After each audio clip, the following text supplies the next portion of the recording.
Si est une question qui a agacé Bruno Le Maire.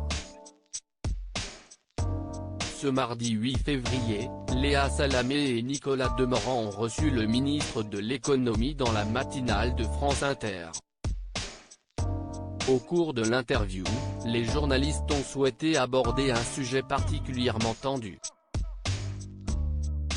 Les salariés d'EDF ne sont pas contents, vous le savez. Vous avez imposé à EDF de limiter à 4% l'augmentation du prix de l'électricité. Pour y parvenir, l'entreprise doit vendre de l'électricité à bas coût à ses concurrents. Votre décision a été dénoncée par la direction, par les salariés, qui vous accusent de mettre en danger les finances d'EDF, avec un risque de sabordage de l'entreprise. Qu'est-ce ce que vous leur répondez ? A demandé Léa Salamé à Bruno Le Maire. Qu'on ne peut pas dire ça. On ne peut pas dire ça. Léa Salamé, a immédiatement répondu le ministre, irrité par cette interrogation.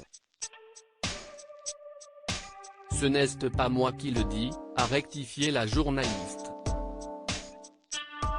Je sais bien, mais il faut arrêter là aussi de colporter n'importe quoi, a relancé Bruno Le Maire avant de développer son propos. Qu'est-ce ce qu'on aurait dit si le gouvernement avait laissé les prix de l'électricité, au 1er ou au 2 février, augmenter de 35 à 40%?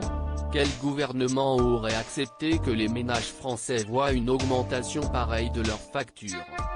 Le ministre de l'économie a ensuite affirmé qu'il était juste et naturel que lorsque les prix flambent, EDF participe à l'effort, auquel l'État a lui aussi participé.